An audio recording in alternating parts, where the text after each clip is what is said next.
WTS presents 3, 2, 1. All the Feelings.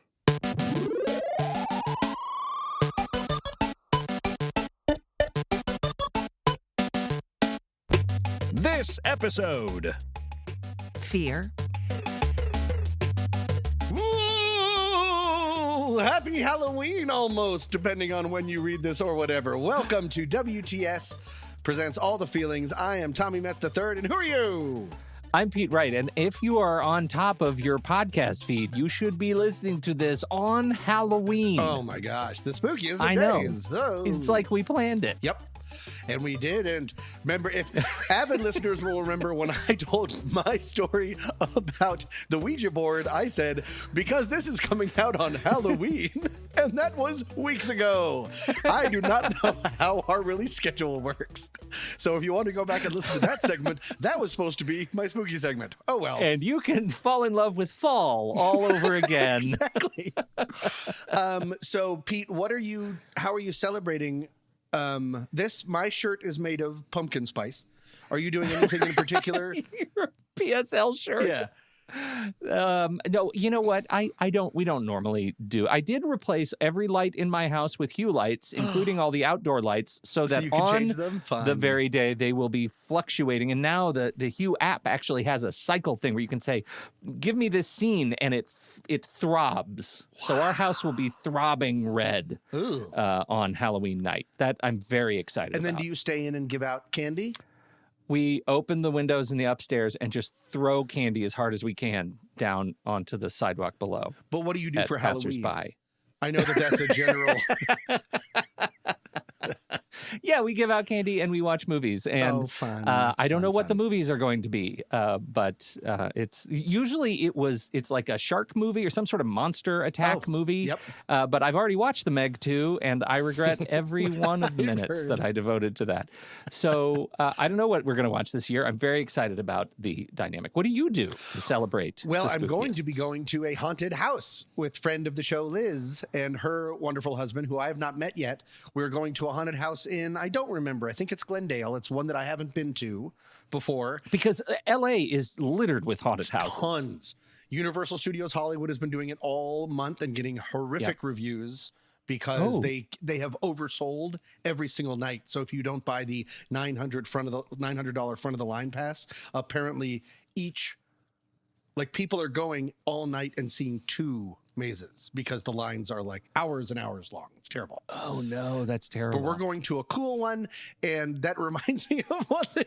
The last time I went to a haunted house, which was actually years ago, I apologize if I've told this on the podcast, but I'll tell it very, very quickly. I have this thing because I get very scared at haunted houses. I love them, but I go in like a raw nerve, as I do most things. I'm not like, oh, nice boo. I'm very into it. And I do this thing where I will scream what I see. And so I don't just go, ah. And so there was this one time we went through this thing, and it was through a scary kitchen. Like there's pans and stuff and things. And this butcher runs out with this knife. And I go, pans! Because I saw pans on the wall. And I think I scared the butcher. So yes, I will be looking. Turns around and says, "Where?" I know. I will be Runs looking for his forward to life. screaming what I see very soon. Yeah, fantastic. I can't do haunted houses. No. That's too far. Yeah. I Nope. imagine, and it's too far for most people. Then you should go to Universal because apparently you never actually get Because into I won't anywhere. see a haunted house.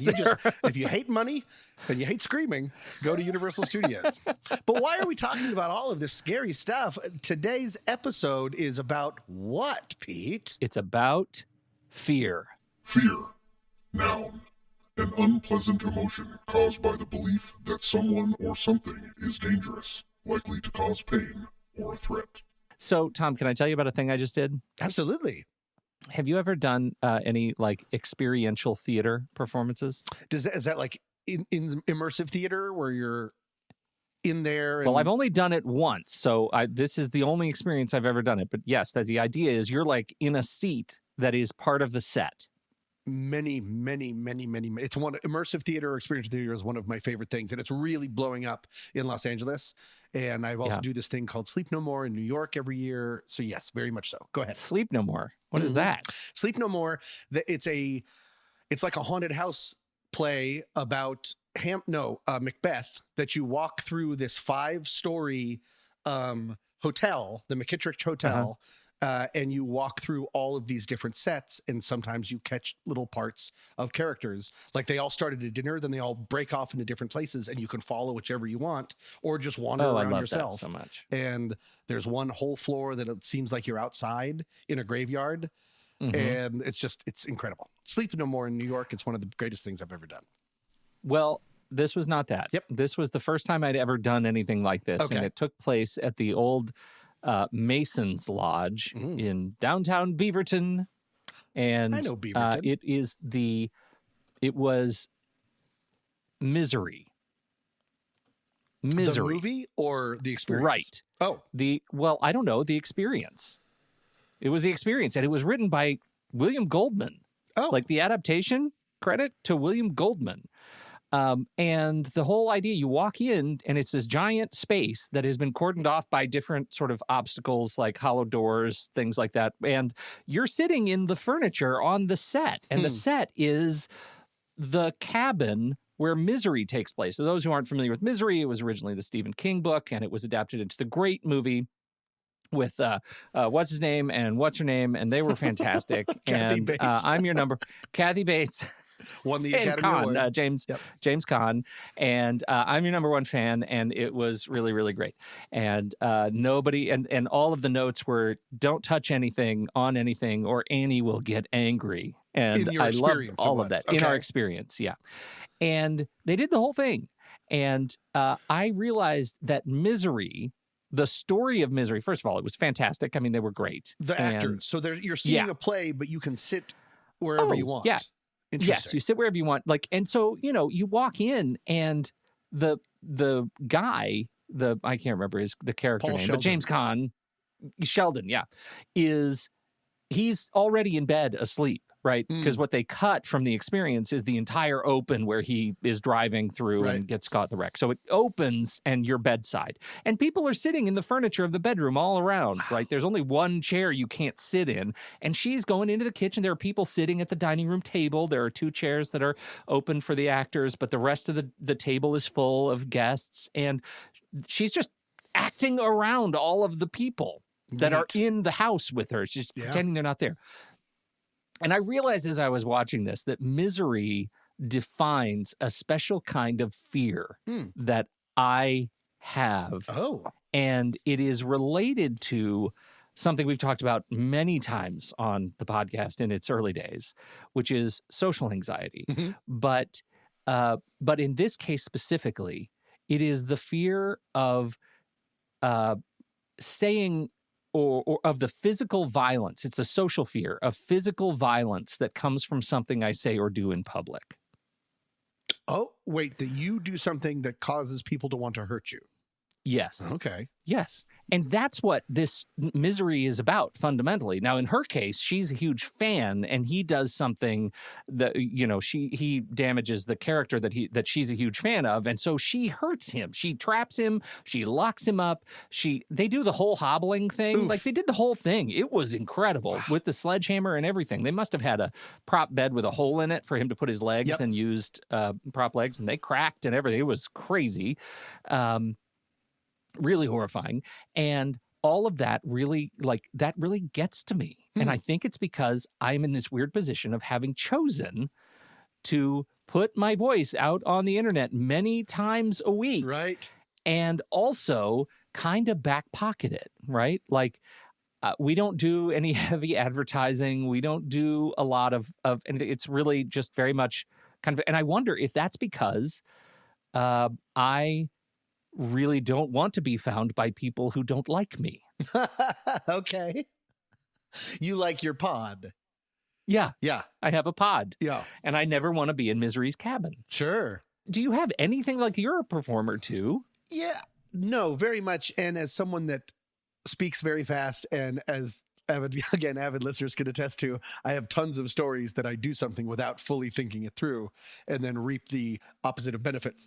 So no, I do worry about that stuff. And this is on the internet. And we had a whole episode seasons ago about we didn't have the words for it yet, but now it's called being canceled. Oh, that's funny. We didn't call it being canceled. We just called it being found, like something you wrote on Twitter that you thought was funny, and then it goes viral.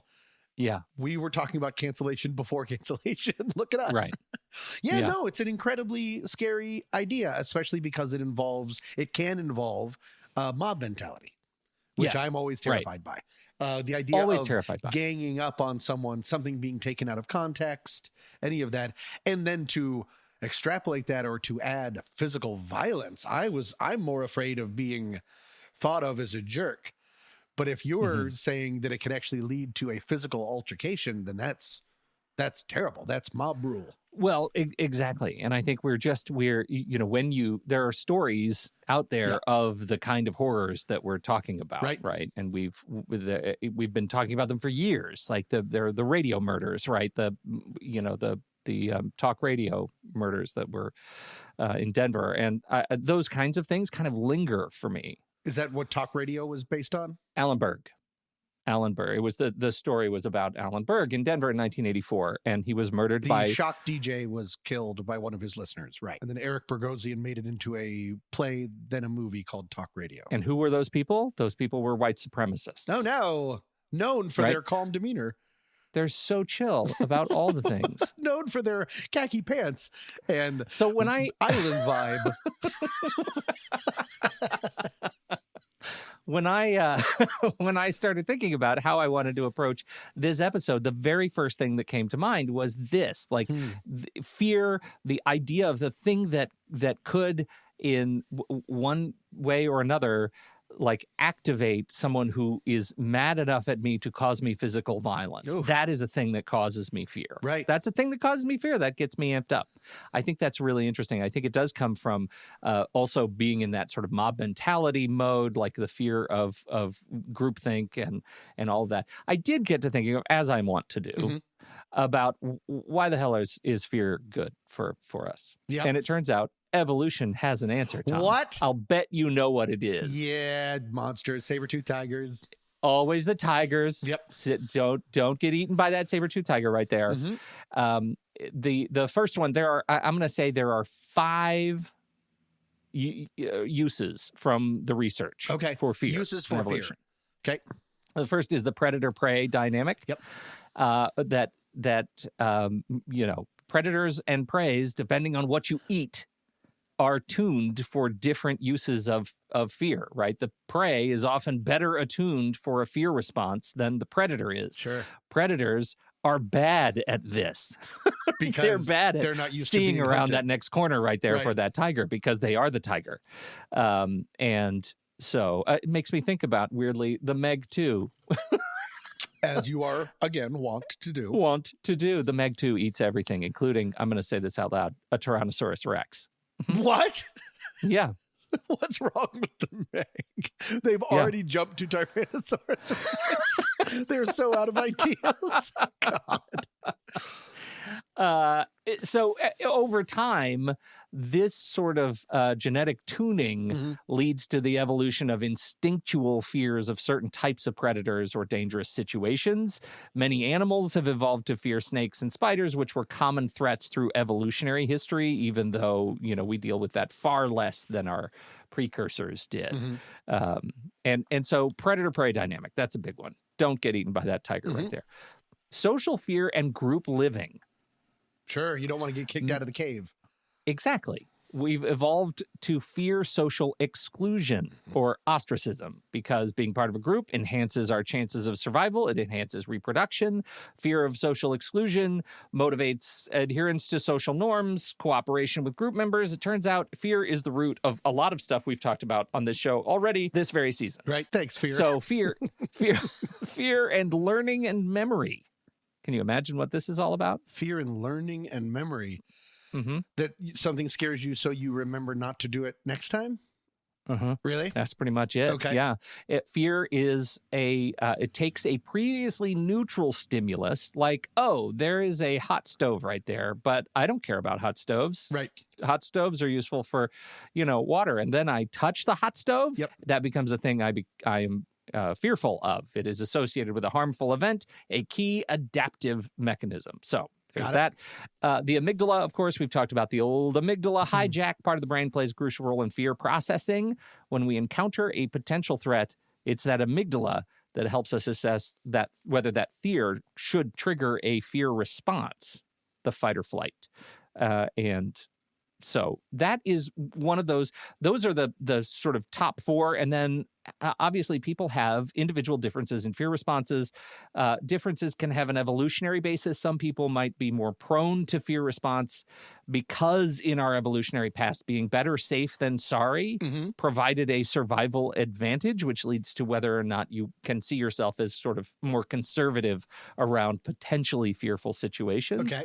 Even though in the modern world, that equates to anxiety disorders. Right. Because most of those fears are no longer founded. That's we're being betrayed by our own brains that we talked about earlier this season. Yeah. Yes. And by our own history. And that is that's a real challenge. It's not just a product of our current environment, right? This goes back to regression that we talked about earlier this season, which is this idea that, we are the product of years and years of fear, anxiety, uncertainty, doubt that all creates this, who we are today. So that I thought that was interesting. And especially when I think about, my social violence fear, right? Where does that come from in this? Yeah, because have you gotten in a lot of fights growing up? Well, you remember Joe, the slap fight Oh, no. Yes. on the playground. And then there was We that talked horse about that. That mounted was- you.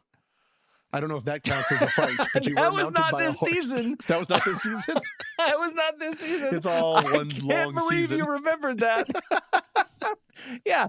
There's another episode in our history where I do talk about the fact that I was riding a horse and another horse mounted that horse while I was on it. Yeah. I was a real I think creamy center I in an remember- Oreo horse cookie. I think I remember that because that's like me touching a hot stove. My brain was like, well, this is there. This is there forever. Yeah, that is interesting of why you would, because that is not something that I fear that much. So why do you think that is? And it is, I just wanted to butt in again, while I'm talking, I'm butting in on myself, is to say that that's a big part of my, shout out to Bonnie, my therapist, that our work on is she's said a bunch of times that is an old fear. That no longer applies. That applied when you were a child. That applied when you were a teenager because of this. Now it's just hanging around. So we're really trying to separate what is an appropriate fear versus an old or irrational fear. Sorry. Go ahead. So here's my theory. Okay. In 1984, when Alan Berg happened, I was 14. Alan Berg, the shock DJ that we talked about. Yeah. Okay. Yeah. In Denver. I was in Colorado Springs. My dad was the news director of a television station in Colorado Springs. Huh. My life existed in local news. And everything I came home to at the end of the day revolved around my dad's relationship with the public. Huh. And there is something about this that takes me back to that place as a child. The fear that I have about listeners doing violence to reporters, to, talk DJs, whatever, I think it goes back to that. That's where my head and my heart go first. That Dad was impacted by this in an incredibly deep way. He was. And you remember that? Yeah. Like the news, the broadcast community really was rocked by it? Yes. Okay. Yes. For sure. Sure. For sure. And of course, I don't think he ever knew Alan Berg, but I do know that the degrees of separation were very small. Yeah. Right. And so I think I internalized his anxiety and made it my own. I really do. Wow. I think I inherited it. Yeah. Because it's totally irrational, right? For me personally, I've never had anyone come at me for anything, super hardcore. I tend to stay pretty, stay pretty high level on a lot of the stuff that we talk about. Though I have opinions, some held strongly, but I think I have taken on my family fear, and now I'm the product of it. Right. And this is a thing that can keep me up at night. So it's This is not a thing even that can your define fear. today's behavior. Wow. Yeah, That's generational Right. fear. Yeah. it is. Well, because there's also, not to compare us to DJs or anyone that is popular or should be listened to, but also there is a connection in that while you stay on top of things, like you said, you do have opinions, but we bring a ton of ourselves to the podcast. Yes. People feel that they know us to a certain extent, even if we've never met. And that kind of connection can be strange and hard to think about sometimes, that it's like it's breaking through some sort of invisible membrane, a connection over the air, in effect. I absolutely cannot think about it too hard while we're doing this. Just the meta act of talking about the fear that I have of this subject is unnerving. What does it make you feel? Terrified. Yeah, it's that anxiety. But, it's just this generalized fear of somebody hearing something that I've said wrong and wanting to do something about it. Right. And that something means get back at me somehow. Right. Right? Or compliment. If you want to bring us a gift, like here, for instance, here's Pete's address. It's 177. Just kidding. You're doxing me on the podcast while I'm talking about my fear of doxing. Oh, real friend, a friend in need. There's one other point that I wanted to bring in, only because we talked about the subtle difference between happiness and joy. And that is the difference between fear and terror. And I think this is something that you kind of jam with. I do, between horror and terror. Yes. So what have you got? Yeah. If you remember the difference between happiness and joy, one of the key differentiators is that joy is a spontaneous event, right? It's a sudden, unexpected event. Right. Well, the same model holds for fear and terror. Fear is generally seen as a response to a known, definite threat, right? It's that emotional or physiological response that will prepare the body for fight or flight, right? It always comes with the dread and anticipation of something imminent, right? It's like you're looking forward to this bad thing, and so you are fearful of it, okay? Terror is usually considered the more intense form of fear that is associated with extreme dread or immediate events, right? It's that, like, something is horrible. You're walking through a forest, and you hear a rustling in the woods around you, and you start thinking about a bear. Now you're fearful of bears. You have a fear of the bears. You're walking through a silent forest, and a bear drops out of a tree right next to you. Out of a tree? Yeah, I know. That's terror. Right. That's a terror experience, right? You weren't expecting the bear, and now you're terrified of it. And so, or you're walking through and you see a bear. That's fear. If the bear's holding a knife, ooh, boy, yikes! That's right. Yeah. If the bear is holding a white supremacist, oh no, so chill. Yeah, that escalates into terror, quick. Yeah. Now that you have identified the fear, does that help you deal with it? So I don't know if just talking about it is going to help me deal with it, right? This whole fear, especially because now I have a model. Fear. Yeah, the broadcasting thing. And so because now, I have a model with which to talk about it. And the fear is the ever-present dread of screwing up.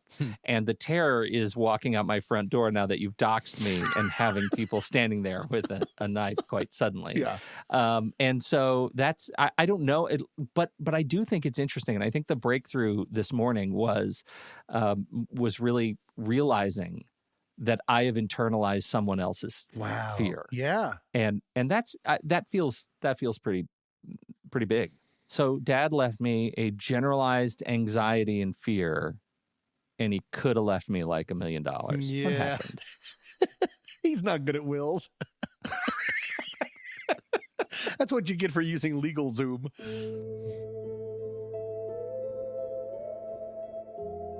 And now, the world's shortest horror story, written in 1948 by Frederick Brown, Knock, adapted by Tommy Metz III.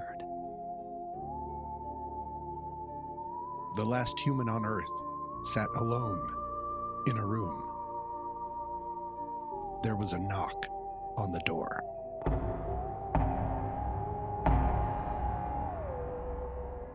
The reason it's adapted by me is because the original is the last man on Earth sat alone in a room. There was a knock on the door because in the 40s, the scariest thing was the idea of a woman.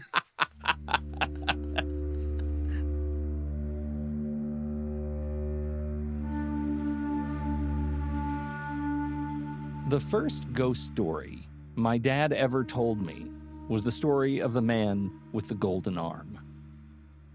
The story revolves around a man who was known for his golden arm. The man was proud of his unique appendage, and it became a significant part of his identity. Now, as the man grew older, he made his wife promise that when he died, he would be buried with his golden arm. He wanted his prized possession to accompany him even in death. His wife, although hesitant, agreed to his final wish, and when the man passed away, his wife, then suddenly burdened by poverty, well, she found herself tempted by the value of the golden arm. She thought of all the wealth it could bring and how it could rescue her from her financial struggles. Overcome by desperation, she decided to dig up her husband's grave and take the golden arm.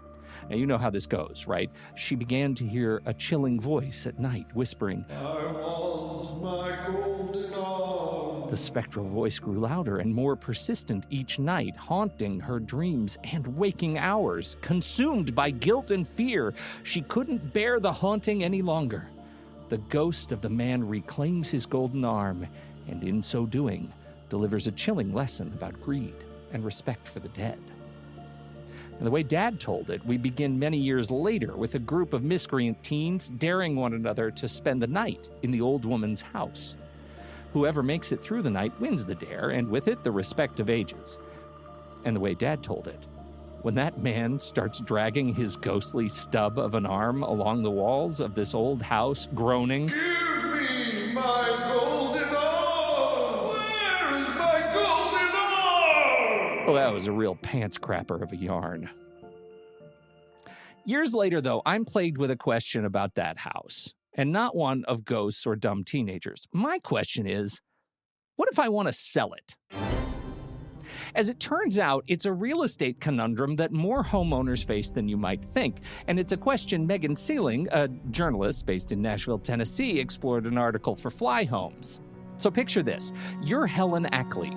You're living in a turn-of-the-century Victorian in New York, and each morning, your children are awakened not by an alarm clock, but by a ghost that shakes your beds. Another specter might manifest itself while you're painting the living room ceiling, offering a spectral stamp of approval on your color choice. You have embraced your spectral guests, and you're sharing your stories in newspapers and even featuring your home on the town's haunted house tour. Now imagine the surprise of Jeffrey Stambovsky, a New York City transplant who purchased this Victorian mansion for $650,000, blissfully unaware of the phantasmal residence. Now, once he was informed by neighbors, he took Ackley to court, demanding a return of his investment. The first trial judge invoked caveat emptor, let the buyer beware. Yet an appeals court reversed the decision, ruling in favor of Stambovsky. That's because Ackley had already had the house declared legally haunted by the New York Supreme Court after talking all up and down about ghosts she believed to be from the Revolutionary War.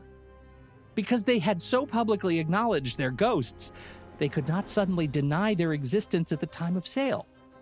Now, if you're wondering what catchy name the press gave this ruling of ghosts in New York, you probably don't have to go very far around the fire station to get to the Ghostbusters ruling. Oh, who you gonna call? Now, disclosure rules vary from state to state, but nowhere in America are sellers required to disclose alleged paranormal activity, even in New York, where precedent has been set. Only Minnesota even mentions hauntings in its disclosure law, freeing sellers from having to disclose perceived paranormal activity.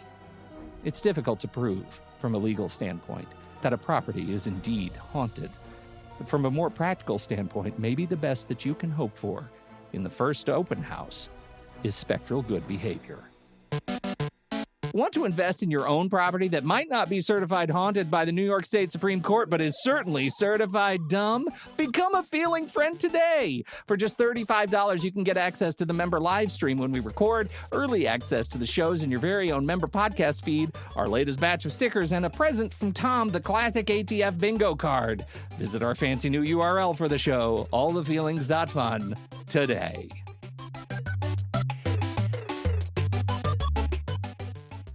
Sneaky Pete, I have a quick quiz for you to shake off the spooky cobwebs. Are you ready? Bring it. What do these following things have in common? Ready? Yes.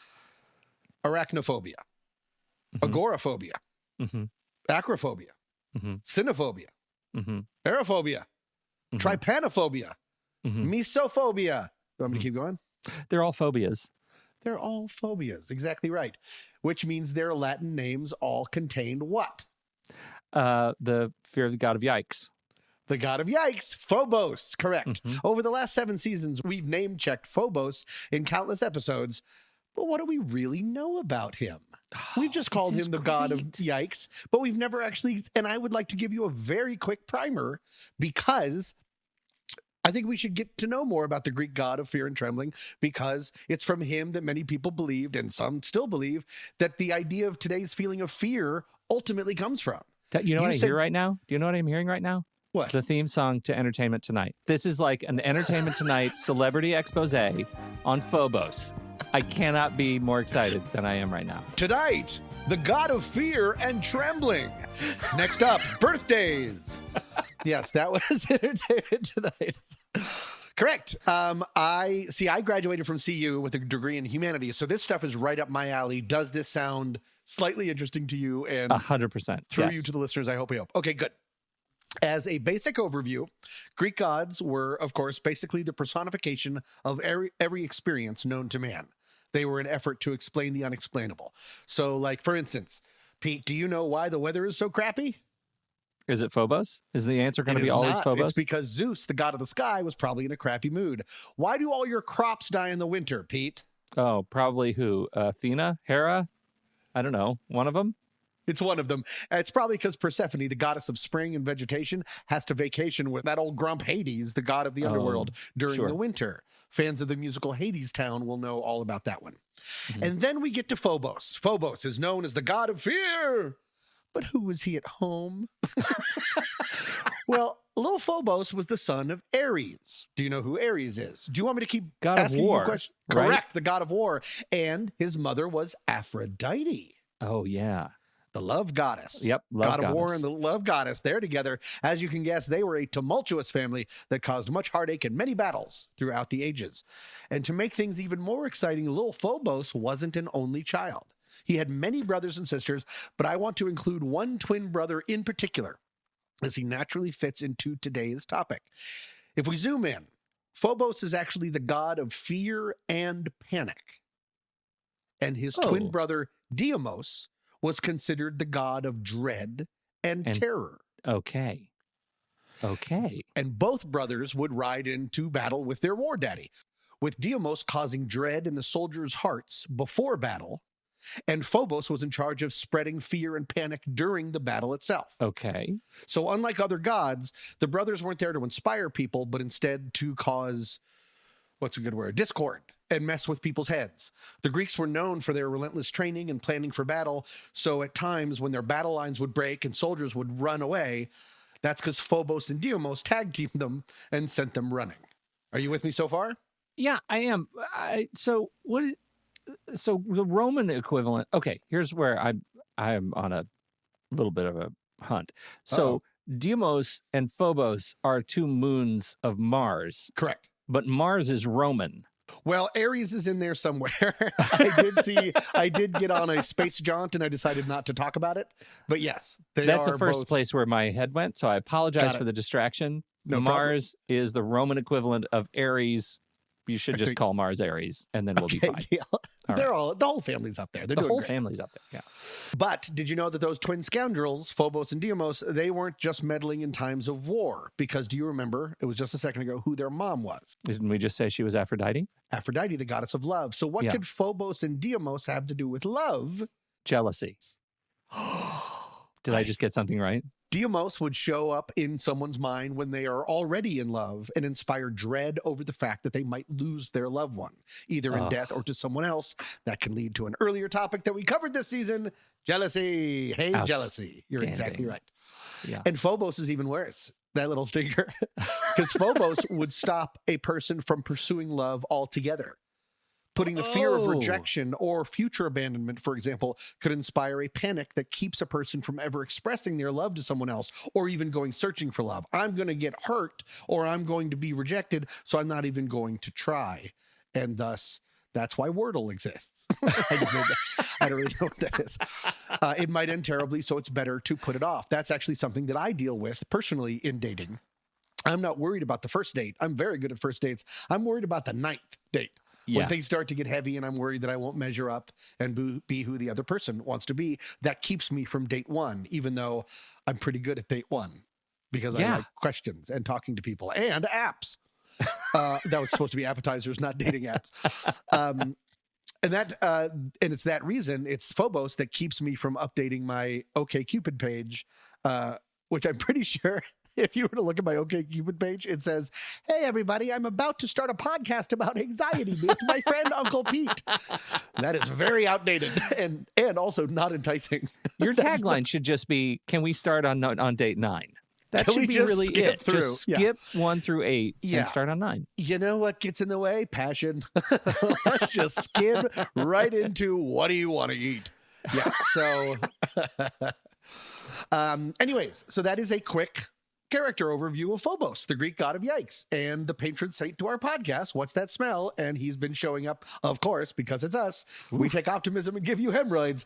Phobos is all around us. And I wanted to end this by just saying, even though we are not related, you and I, Pete, I kind of see us as the Phobos and Deimos of podcasting. Yeah. A friend of the show, Justin J, recently texted me that he listened to our episode on stress, and I asked him what he thought, and he said it stressed him out because now he's afraid his brain has shrunk from all of the stress in his life. Oh, and that it probably that's for has. sure. Yeah. Yep. So that's another fine job by Uncle Pete and Tommy Magoo. I would like to call us the twin gods of thanks for nothing and needn't have bothered. What do you think? I think that's perfect. I was also thinking about, I'm sorry, you're welcome. Yes, exactly right. No one asked for it, and here's a second helping.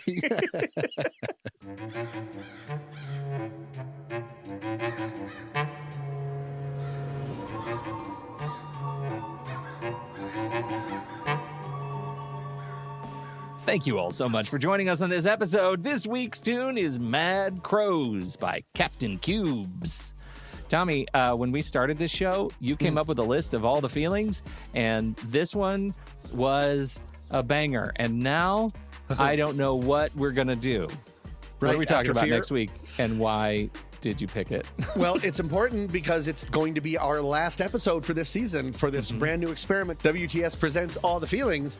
I think we're going to give it another try if people seem to have been enjoying it. And so we started with change. We brought you fear. And now we are going to lift off and see what is around the bend, because next week we are talking about transcendence. And I have even a feeling? 0% idea of what to talk about. Transcendence. No, it's not even a feeling. But neither was regression. That was another hard one. Transcendence, but it seems like a good one to end the season on. Transcendence. Yes. We can do this. We can do this. We can do hard things. Maybe that's what it means. We can do hard things. Exactly right. So, well, I'm really excited about it. And until next week, when we transcend something, I'm Pete Wright. And I'm Tommy Metz III. Thank you so much for downloading. We'll be back next week for their season ender with All the Feelings.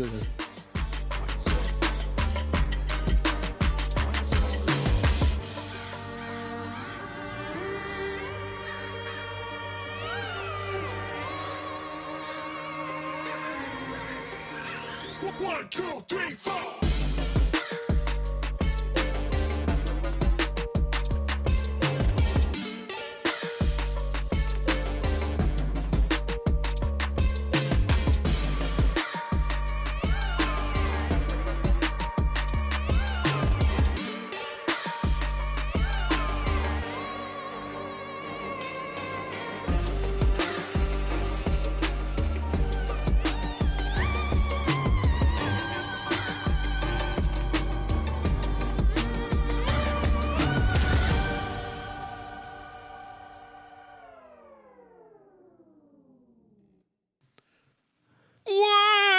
is my golden arm. Wait, I turned the last one into a song. It's a Let me do little it bit again. operatic.